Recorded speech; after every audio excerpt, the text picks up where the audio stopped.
எங்களுக்கு சுதந்திர தினம் அப்படின்ட்டு அவங்க அறிவிச்சிருக்காங்க. பாகிஸ்தான் கூட சேர இஷ்டமே இல்லை, அவங்களுக்கு இந்தியா கூட சேரத்தான் இஷ்டம். எங்களுடைய பிள்ளைகளுக்கு கல்வியை கொடுங்க அப்படின்னு சொல்லி கேட்குறாங்க. எங்கள் கோயிலுக்கு நீங்கள் நல்ல புதுசாக கட்டி கொடுங்க. பலூச் மக்களும் நாங்கள் தனி நாடை அறிவிச்சிருக்கோம், இந்தியா எங்களை அங்கீகரிக்கணும் அப்படிங்கிற ஒரு கோரிக்கையை வச்சிருக்காங்க. பசங்கள் நிறைய பேர் காணா போவாங்க, அதுதான் இங்கே நிறைய ஒரு வருத்தமான விஷயம்.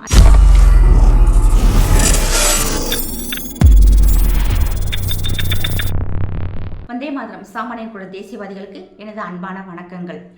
பாகிஸ்தானில் இருக்கக்கூடிய ஒரு பகுதி தான் பலூச். அந்த பலூச் இந்த மாதம் ஆகஸ்ட் 11 தன்னுடைய அந்த ஒரு பகுதி தனி நாடாக அறிவிச்சிருக்காங்க. அது மட்டும் இல்லாமல் ஆகஸ்ட் 11 எங்களுக்கு சுதந்திர தினம் அப்படின்ட்டு அவங்க அறிவிச்சிருக்காங்க. அதில் குறிப்பாக பார்த்தோம்னா அந்த நாடு அது இப்போ ஒரு நாடாகவே அவங்க அறிவிச்சிட்டாங்க. அந்த நாடு 1947 நமக்கு சுதந்திரம் ஆகஸ்ட் 15 வந்தது. அதுக்கு முன்னாடி ஆகஸ்ட் 11 பலூச் விடுதலை நாடாக அறிவிக்கப்பட்டது. ஆனால் 1947 இந்தியா பாகிஸ்தான் பிரிவினைக்கு பிறகு 1948 மார்ச் 28 பாகிஸ்தானுடைய இராணுவம் அந்த பலூச்சை பிடிவாதமாக ஆக்கிரமித்து அவங்க நாட்டோட ஆக்குப்பை பண்ணிட்டாங்க. அன்னைக்கு இருக்கக்கூடிய பலூச்சினுடைய அதிகாரிகள், பலூச்சுக்காக போராடின அந்த தலைவர்கள் எல்லாருக்குமே பாகிஸ்தான் கூட சேர இஷ்டமே இல்லை, அவங்களுக்கு இந்தியா கூட சேரத்தான் இஷ்டம். ரொம்பவும் அவங்க இறங்கி ஜவஹர்லால் நேருட்டெல்லாம் ரொம்ப கேட்டிருக்காங்க, எங்களை நீங்கள் இந்தியா கூட நீங்கள் சேர்த்துக்கங்க, ஏன்னா பாகிஸ்தானுடைய தொந்தரவு எங்களால் தாங்க முடியலை அப்படின்னு சொல்லும்போது நம்ம நேரு குடும்பத்துக்கு தான் இந்தியாவுக்கு நல்லது ஏதாவது செஞ்சுட்டா மண்டை வெடிச்சிரும் போல. அதனால் அவர் என்ன பண்ணிட்டார், அதை காதலியே வாங்கலை. அவர் தொடர்ந்து லெட்டர் அனுப்பிச்சுட்டே இருக்காரு, நேரில் பார்த்து பேசியிருக்காரு. ஆனால் எதுவுமே அந்த நேரு காதலியே வாங்காமல் அப்படியே அவங்களுக்குள்ளே பேசி வச்சிருப்பாங்க. அவளை நீ பாகிஸ்தானை எடுத்துக்க, நீ பங்களாதேஷ் எடுத்துக்க, நான் இந்தியாவை நாசமாக்குறேன்னு சொல்லிட்டு சத்தியம் பண்ணி வந்திருக்காங்க அவளை இந்த காங்கிரஸ் கூட்டம். அப்படிதான் பலூச் பாகிஸ்தான் இராணுவம் ஆக்குபை பண்ணி அவங்க கையில் போயிடுச்சு. கிட்டத்தட்ட ஒரு 75-77 வருஷம் ஆகுது. அப்போ வரைக்கும் அந்த மக்களினுடைய கல்வி அறிவு இல்லை, அவங்களுக்கு செகண்ட் லாங்குவேஜ்னே ஒன்று இல்லை. ஒரு ஹிந்தியோ இங்கிலீஷோ ஒரு கனெக்டிங் லாங்குவேஜ் அந்த மக்களுக்கு இல்லை. இப்போ நம்ம எல்லாரும் தமிழ்ங்கிறோம், தமிழ் மட்டுமே போதாது, கண்டிப்பாக ஹிந்தி தெரியும், இங்கிலீஷ் தெரியும், மற்ற மொழிகளை நம்ம கற்றுக்கிறணும். ஆனால் அங்கே பலூச் மக்களுக்கு அந்த பலூச் லாங்குவேஜை தவிர எதுவுமே தெரியாது. அவங்க இப்போ நம்மளுக்கு 28 மாநிலம் இருக்குது. 28 மாநிலத்திலே நான் எங்கே வேணாலும் நான் தைரியமாக போகலாம். மற்ற மாநில சகோதர சகோதரிகள் நம்ம மாநிலத்துக்குள்ளே வரலாம். நமக்கு எந்த விதமான கட்டுப்பாடும் இல்லை, இது நம்ம நாடு. ஆனால் அங்கே அப்படி இல்லை. அவங்க பலூச் மக்களை அவங்க பலூச்சின்னு தான் சொல்லுவாங்க, பாகிஸ்தானியர்களாக சொல்லவே மாட்டாங்க. ஆனால் அந்த பலூச்சில் இருக்கக்கூடிய அந்த கனிம வளங்கள் இருக்குது பார்த்தீங்களா, அதில் மட்டும்தான் அவங்களுக்கு குறி. பெரும்பாலான கனிம வளங்கள் இப்போ சைனாவுக்கு விற்கப்பட்டு அங்கே சுரங்கம் தோன்ற பணியாகட்டும், அங்கே இருக்கும் கனிம வளங்களை அதிகமாக எடுக்கிறது சீனாக்காரன்ட்ட நிறைய கடை வாங்கி வச்சுருப்பாங்க. அந்த கடனுக்கு பதிலாக அங்கே இருக்க கனிம வளத்தை சைனா கட் பண்ணிட்டு போவாங்க. அப்படித்தான் ஓடிக்கிட்டு இருக்கு. அது மட்டும் இல்லாமல் அந்த பலூச் பெண்களாகட்டும், பலூச்சினுடைய அந்த இளைஞர்கள், அதை குறிப்பாக அந்த 16 வயசுக்கு கீழே இருக்கக்கூடிய 12லேருந்து 16 வயசுக்கு கீழே இருக்கக்கூடிய பசங்கள் நிறைய பேர் காணா போவாங்க. அதுதான் இங்கே நிறைய ஒரு வருத்தமான விஷயம். அதே மாதிரி நிறைய பேர் ஹாஃப் வீடியோஸ் பலூச் பெண்கள் இருப்பாங்க. ஹாஃப் வீடியோஸ்னால் அவங்க வீடோட இருக்காங்களா இல்லையானே தெரியாது. ஆனால் ஒரு 6 மாதம் 1 வருஷம் 3 வருஷம் கழித்து அங்கே ஏதாவது ஒரு சடலம் கிடக்கும். அங்கே போய் பார்க்கும்போது அது யாருடைய கணவரோ யாருடைய தகப்பனோ இருப்பாங்க. அவங்க கிடக்கும்போது அவங்களுடைய ஆணினுடைய அதாவது பேக் சைடு உறுப்பே டேமேஜ் ஆகி கிடக்குமா, அந்த அளவுக்கு அவங்கள ஹராஸ் பண்ணியிருப்பாங்க. கண்கள்லாம் தோண்டப்பட்டு இருக்கும். சொல்லும்போதே அவ்வளோ கஷ்டமாக இருக்குது. நிறைய விஷயங்கள் அந்த பெண்கள் சொல்லி அழுவாங்க. அந்த மக்களுக்கு இங்கிலீஷ் தெரியாததுனால, கல்வி அறிவு இல்லாததுனால, படிக்கிறதுக்கு உண்டான ஒரு வசதி வாய்ப்புகள் இல்லை. அது முக்கியமாக பார்த்தோம்னா சோசியல் ஆக்டிவிட்டீஸில் ஒரு லேடி இருப்பாங்க, நைலா ஹாதிரி. அவங்க வீடியோவில் நம்ம போய் பார்த்தோம்னா அப்படியே பதறும். திடீர்னு வீட்டுக்குள்ளெல்லாம் நுழைஞ்சு பெண்களை நம்ம சினிமாவில் பார்க்குற மாதிரி இந்த வில்லன்கள்லாம் இழுத்துட்டு போகிற மாதிரி அந்த வீட்டு பெண்களை குழந்தைகளெல்லாம் கடத்திட்டு போயிடுவாங்களாம். அவங்கள உயிரோடு இருக்காங்களா இல்லையானே தெரியாது. அவங்க வீட்டில் பணமோ தங்கமோ வைக்க முடியாதாம். ஒரு திருமணம் கூட நாங்கள்லாம் பயந்து நடத்துவோம் அப்படின்னு சொல்லிட்டு நிறைய விஷயங்கள் அங்கே பெண்கள் வெளியே கொண்டு வந்திருக்காங்க. இப்போ நாட்கள் ஆக ஆக அந்த மக்கள் வந்து பாகிஸ்தானுடைய இராணுவத்தினுடைய அடக்குமுறை தாங்க மாட்டாமல் அவங்களாக கிட்டத்தட்ட இத்தனை வருஷம் எங்களை வந்து நீங்கள் தனி நாடாக விட்டுருங்கன்னு சொன்னாலும் கேட்காம இருக்க போய் அவங்க ஒவ்வொருத்தவங்களாம் வந்து போராளிகளாக வந்து இப்போ பார்த்தோம்னா மெஹரம் பலூச் நம்ம நிறைய கேள்விப்படுறோம். மெஹரம் பலூச் அப்படிங்கிற ஒரு பெண்மணி, அதே மாதிரி மீரியார் பலூச் அப்படின்னு ஒரு இளைஞர், இவங்கெல்லாம் வந்து ரொம்ப துடிப்பாக இருந்து அந்த மக்களுக்கு ஒரு அவேர்னஸத்தை கொடுத்து ஒரு தைரியத்தை கொடுத்து இந்த விஷயங்களை ஃபுல்லாகவே வந்து வெளியே கொண்டு வந்தாங்க. எங்களுக்கு பலூச்சில் வந்து இவ்வளவு அசிங்கமான விஷயங்கள் நடக்குது, எங்களுடைய குழந்தைகள் காணா போகிறாங்க, ஆணுக்கே வந்து இந்த விதமான கொடுமைனா பெண்கள் அவங்க என்ன பாடுபடுத்தியிருப்பாங்க. பெரும்பாலான பெண்கள் வந்து சிரியாவுக்கு கொண்டு போய் அவங்கள வந்து தீவிரவாதிகளுக்கு வந்து இரையாக்கியிருக்காங்க அப்படின்னு சொல்கிறாங்க. முதல் முறையாக மெஹரம் பலூச் அவங்க இங்கிலீஷில் பேசுகிறாங்க. அந்த பேசி முடிக்கும்போது அந்த சுற்றி இருந்த மக்கள் எல்லாருமே கை தட்டுனாங்க. என்னன்னு சொல்லி பார்க்குறாங்க. அப்போ அந்த ஆங்கிலேயத்தை வந்து அந்த பலூச் மக்கள் பலூச்சில் பேசுகிறாங்க. அவங்க சொல்கிறாங்க, எங்கள் சமூகத்தை சார்ந்த ஒரு பெண் முதல் முறையாக ஆங்கிலம் பேசுகிறாரு அப்படின்னாங்க. எவ்வளோ வருத்தமான விஷயம் பாருங்களேன். ஏன்னா அந்த கொடுமைகளை வந்து வெளியே சொல்ல முடியல. அப்போ அவங்களாம் கைதட்டி சந்தோஷப்பட்டாங்க. எங்கள் சமூக பெண் முதல் முறையாக எங்களுடைய வலியையும் வேதனையும் வந்து உலகத்துக்கு தெரியப்படுத்தியிருக்காங்க அப்படின்ட்டு மெஹரம் பலூச் பேசின விஷயம் உலகம் முழுவதுமே வந்து மிகவும் பிரபலமாகி, ஓ பாகிஸ்தானில் ஒரு பகுதியில் வந்து இந்த அளவுக்கு கேவலமாக நடக்குதா அப்படின்னு சொல்லிட்டு உலக மீடியாக்கள் வந்து பார்க்குறாங்க. பார்த்ததுக்கு பிறகு ஐநா சபையில் அதை பற்றி பேசுகிறாங்க. அதே மாதிரி நைலா ஹாத்ரி நிறைய தடவை காங்கிரஸ் ஆட்சியில் வந்தால் அவங்கள பார்க்கக்கூட மாட்டாங்களாம். ஆனால் நம் பாரத பிரதமர் உலகின் விஸ்வகுரு நம்முடைய மோடி ஐயா வந்ததுக்கு பிறகு நிறைய பேர்களை பார்த்து பேசியிருக்காங்க. எங்களுடைய சமூகம் இப்படி கிடக்கு, எங்களுக்கு நீங்கள் சப்போர்ட் பண்ணுங்கள், எங்களுக்கு மாடல் சப்போர்ட் பண்ணுங்க அப்படின்னு சொன்னது மட்டும் இல்லாமல் அங்கே இருக்கும் ஹிங்குலாஜ் மாதா, அதாவது நம்ம ஒரு தமிழில் வந்து குங்குமக்காரின்னு சொல்கிறாங்க, அந்த சாமியை அங்கே இருக்கும் அத்தனை சமூக மக்களுமே, அங்கே வந்து இஸ்லாமியர்கள், இந்துக்கள் அண்டு ஆப்கானியர்கள் 3 பேரும் சேர்ந்த பகுதி தான் வந்து பலூச். இப்போ இந்த மக்கள் வந்து அங்கே இருக்கக்கூடிய ஹிங்குலாஜ் மாதாட்டை வந்து ப்ரேயர் பண்ணி அவங்களுடைய ஒரு ஆசீர்வாதத்தில் நாங்கள் ஆகஸ்ட் 11 எங்களுடைய நாடு சுதந்திரம் அடையுது அப்படின்னு சொல்லி அனௌன்ஸ் பண்ணியிருக்காங்க.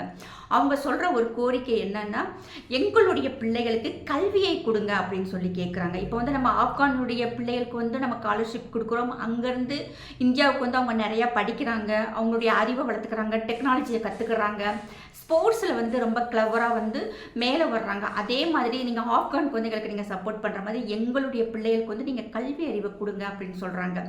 அது மட்டும் இல்லாமல் அதுக்கு பதிலாக எங்கள் நாட்டில் கொட்டி கிடக்கக்கூடிய கனிம வளங்களை நீங்கள் பதிலுக்கு எடுத்துக்கோங்க அப்படிங்கிறாங்க. உண்மையிலே இது எவ்வளோ பெரிய விஷயம். அப்போ அந்த கல்வி இல்லாமல் அந்த பிள்ளைகளுக்கு என்ன நடக்குதுன்னு வெளியே சொல்ல தைரியம் இல்லாமல் கோழைகளாக, அதாவது அது எப்படி சொன்னால் நாளாக நம்ம அடி வாங்கினோம்னா நம்மளே வந்து வீக் ஆயிடுவோம் அளவில். இப்போ அவங்களுக்கு கல்வி அறிவு கொடுக்கும்போது அவங்களுக்கு ஒரு தைரியம் வரும். அதனால் வந்து எங்கள்கிட்ட இருக்க கனிம வளங்களை நீங்கள் எடுத்துக்கங்க அப்படின்னு சொல்கிறாங்க. இது வந்து மீரியார் பலூச் குறிப்பாக பார்த்தோம்னா அவர் வந்து சாதாரணமாக ஜெய் ஸ்ரீராம் சொல்லுவார். அவங்க கூட்டத்தில் இருக்க அந்த மற்ற போராளிகள் கூட சேர்ந்து ரொம்ப சந்தோஷமாக ஜெய் ஸ்ரீராம் சொல்லுவார். அது மட்டும் இல்லாமல் அவங்களுடைய ஹிங்குலாஜ் மாதாவை வந்து எங்களுடைய அம்மா, அவங்க தான் வந்து எங்களுடைய பலூச்சில் இருக்கு எங்களை எல்லாம் காப்பாற்றுறாங்க, எங்களுக்கு வந்து ஒரு சப்போர்ட்டாக இருக்கிறாங்க அப்படின்னு சொல்லுவாங்க. அது மட்டும் இப்போ அவங்க என்ன சொல்கிறாங்கன்னா, எங்கள் நாடு நாங்கள் தனி நாடாக அறிவிக்கிறதுக்கு நீங்கள் சப்போர்ட் பண்ணிங்கன்னா இங்கே இருக்கும் ஹிங்குலாஜ் மாதாவுக்கு வந்து நீங்கள் ரோடு போட்டு கொடுங்க. ஏன்னா அது வந்து அதாவது அது வந்து ஹைட்டான இடத்துல இருக்குது. அதை போய் நம்ம பார்த்தாலே தெரியும் ஹிங்குலாஜ் மாதான்னு போட்டு பாருங்கள்.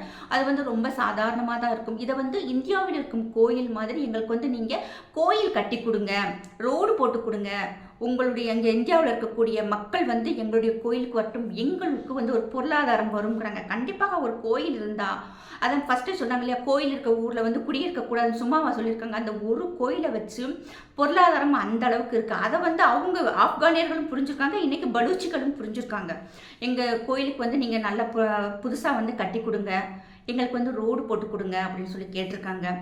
அது மட்டும் இல்லாமல் அங்கே ஏதாவது ப்ரொட்டஸ்ட் நடந்துச்சுன்னா குறிப்பாக பார்த்தோம்னா அதில் அஜித் தோவல் படம் இருக்கும், நம்முடைய பாரத பிரதமர் மோடியுடைய படம் இருக்கும், ராஜ்நாத் சிங் அவங்க 3 பேருடைய படத்தை வந்து இல்லாமல் அங்கே எந்த போராட்டமுமே நடக்காது. ஆனால் அதை பார்த்துட்டு தான் இங்கே இருக்கக்கூடிய நிறைய பேர் சொல்லுவாங்க இவங்க வந்து அந்த மக்களை தூண்டி விடுறாங்க அப்படின்ட்டு. இது தூண்டி விடணும்னே இல்லை, நாளாக அவங்களுக்கு ஒரு அவேர்னஸ் வருது, நம்ம ஏன் அடிமையாக கிடக்கணும் அப்படின்னு சொல்லி அந்த மக்களுக்கு தோணுது.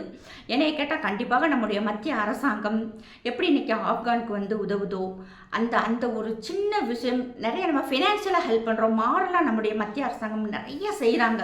அதனுடைய ஒரு பாதிப்பு தான் இன்றைக்கி பாகிஸ்தானில் நடக்கிற ஒவ்வொரு விஷயத்துக்கும் வந்து பேஸ்.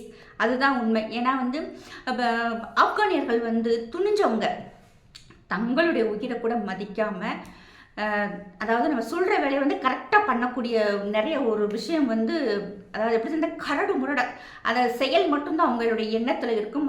அதுதான் வந்து ஆப்கானியர்களுடைய குணமாக இருக்குது. இப்போ பாகிஸ்தான்காரன் நம்மளை ஏதாவது சொன்னோம்னா நல்லா கவனித்து பார்த்தா தெரியும், ஒரு நாள் 2 நாள்லேயே அவங்க மிகப்பெரிய இழப்பை வந்து சந்திப்பாங்க. ஓ, நீ இந்தியாவை பேசுறியா அப்படின்னு சொல்லிட்டு. இது அங்கே இருக்கக்கூடிய ஆப்கான் மக்களே சொல்லுவாங்க, நீ அந்த பக்கம் எத்து, நாங்கள் இந்த பக்கம் இவனை எத்துற அதாவது எத்துமே சாத்துல அவன் இல்லாமல் ஆக்கிடணும் அப்படின்னு சொல்லி பேசுவாங்க. அந்த மக்களுக்கு, அந்த கவர்மெண்ட்டோட மக்கள் வந்து இந்தியாவில் ஒரு பாசமாக இருக்காங்க, ஆப்கான் மக்கள். அதே மாதிரி இன்னைக்கு பலூச்சு மக்களும் நாங்கள் தனி நாடாக அறிவிச்சிருக்கோம், இந்தியா வந்து எங்களை வந்து அங்கீகரிக்கணும் அப்படிங்கிற ஒரு கோரிக்கையை வச்சுருக்காங்க. எப்படி ஒரு இதுன்னு பாருங்கள். இதெல்லாம் கண்டிப்பாக காங்கிரஸில் இருந்தால் நம்ம எதையுமே கண்டுக்கவே மாட்டாங்க. அதாவது நல்ல வேளை நமக்கு வந்து ராகுல் காந்தி பிரதமராக வரலை. அவங்க வந்து இப்போ கேட்டிருக்கிறது வந்து இந்தியா வந்து நாங்கள் வந்து ஒரு நாடாக அறிவிக்கும் போது எங்களை நீங்கள் அங்கீகரிங்க அப்படின்னு சொல்கிறாங்க. கண்டிப்பாக நம்ம பாரத பிரதமர் அங்கீகரித்தா மற்ற நாடுகளுமே வந்து சப்போர்ட் பண்ணுவாங்க. அதே மாதிரி ஐநாட்டையும் அவங்க கோரிக்கை வச்சுருக்குறாங்க. நாங்கள் வந்து ஆகஸ்ட் 11, 2026 எங்களுடைய பலூச் வந்து சுதந்திர நாடாக நாங்கள் அறிவிக்கிறோம் அப்படின்னு சொல்லியிருக்காங்க. தனி கொடி கொண்டு விட்டாங்க, தனி தேசிய கீதம் பாடிட்டாங்க. அது மட்டும் இல்லாமல் ஆகஸ்ட் 11 பலூச்சில் இருக்க அத்தனை பொது இடங்கள், வீடுகள், கல்வி நிலையங்கள், சின்ன சின்ன அலுவலகங்கள், அத்தனை இடத்துலையுமே பார்த்தோன்னா நம்மளுடைய தேசிய கொடி வந்து ஏற்றணும், தேசிய கீதம் பாடணும்னு சொல்லிட்டு அங்கே இருக்கும் தேசிய தலைவர்களாகட்டும் அந்த அமைப்புகளுமே வந்து எல்லாருக்கும் ரெக்வஸ்ட் பண்ணியிருக்காங்க. அது மட்டும் இல்லாமல் இப்போ நம்ம வடநாட்டில் இருக்கக்கூடிய நிறைய மீடியாக்கள் பலூச்சுக்கு டைரெக்டாகவே சப்போர்ட் பண்ணுறாங்க.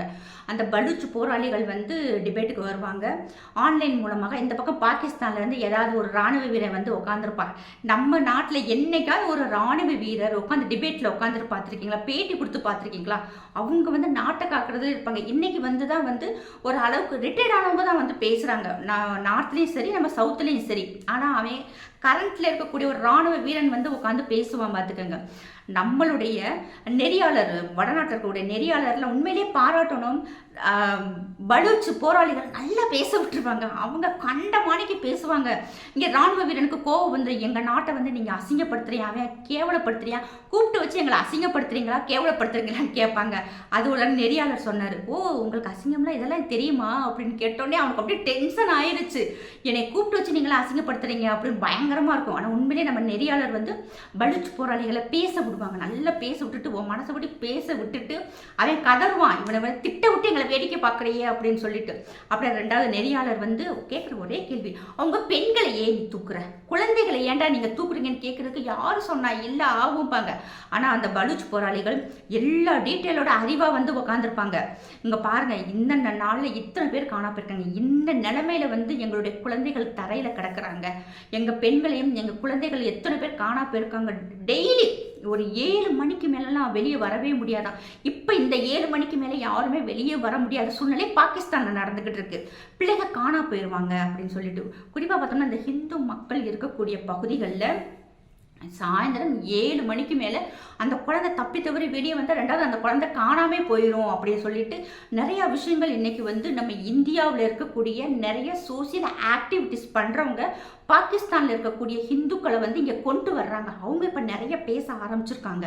அது மூலமாக தான் நான் இந்த விஷயங்கள் சொல்கிறேன். அது மாதிரி இன்றைக்கி பலூச் போராளிகள் வந்து நிறையா விஷயங்களை வந்து நம்ம இந்திய மக்களுக்கும் தெரியப்படுத்துகிறாங்க. கண்டிப்பாக நம்மளுடைய அஜித் தோவல் அவர்களும் மத்திய அரசுகளும் மறைமுகமாக வந்து அவங்களுக்கு சப்போர்ட் பண்ணி அந்த மக்களை வந்து ஒரு அளவுக்கு சேவ் பண்ணி தனி நாடாக அறிவிச்சுட்டு ஒரு அங்கீகாரம் கொடுத்துட்டா கண்டிப்பாக இந்த பலூச் மக்கள் அவங்கள சாத்துன்னு நல்ல விதமாக சாத்தி அந்த பாகிஸ்தான் அந்த இருக்கிற அந்த இடமே வந்து சுருங்கி ஒன்றும் இல்லாமல் பண்ணிடலாம். ஜெய்ஹிந்த், ஜெய் பாரத்.